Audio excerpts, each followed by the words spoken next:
Bienvenue dans Marque-Page en compagnie aujourd'hui de Steven Lutti de Paille aux libraires. Bonjour Steven. Bonjour.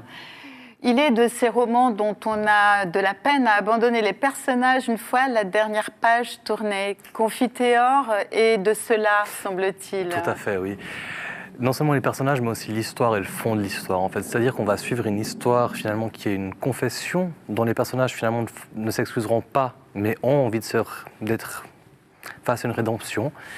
Mais au travers de ça, on va aussi suivre une histoire d'amour, celle d'Adria et de Sarah, et aussi une histoire d'amitié, celle d'Adria et de Bernat, son meilleur ami, justement, et confident. Au travers de Confiteor, on va aussi suivre une histoire de la culture, un engouement pour la culture générale, que ce soit musicale, que ce soit littérature. Tous ces personnages vont graviter là-dedans. Chaque objet détenu par un personnage a son histoire.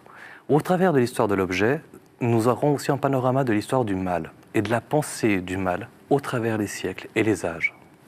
Mais il faut pas que vous ayez peur, les lecteurs, on ne va pas leur faire peur, mais parce que ce monsieur, ce romancier est quand même l'auteur, un des auteurs catalans les plus reconnus et qui ramasse toutes les louanges des critiques. Tout à fait, non, ça reste, c'est vrai qu'il y a une petite exigence de lecture quand même, parce que d'une virgule à l'autre, on peut changer de siècle, d'époque.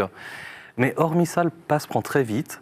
Et c'est vrai qu'on est plutôt face à un texte qui va faire penser à un Musil avec L'homme sans qualité, un de ces romans fleuves, un de ces romans sommes, où tout se dit. Donc en fait, c'est un spécialiste, je crois, de romans historiques, oui, qui met en scène aussi beaucoup de psychologie. Donc à découvrir absolument. Exactement. Merci Steven. Avec plaisir, merci. Ce livre est disponible chez votre libraire. Marque-Page, c'est terminé. À bientôt sur la télé.